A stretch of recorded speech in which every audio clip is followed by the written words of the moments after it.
हाँ जी, अस्सलाम वालेकुम चाचे दियों, की हाल है। Welcome back another vlog.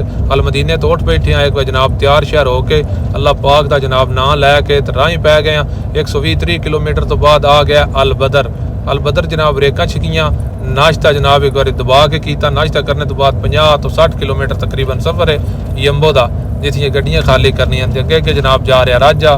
तो बिल्कुल असी कंपनी के नेड़े अपने वाले हाँ। ए वेखो जनाब आ गया कंपनी के विच। कंपनी च आके सब ना पहलो गड्डी का कराना मीज़ान।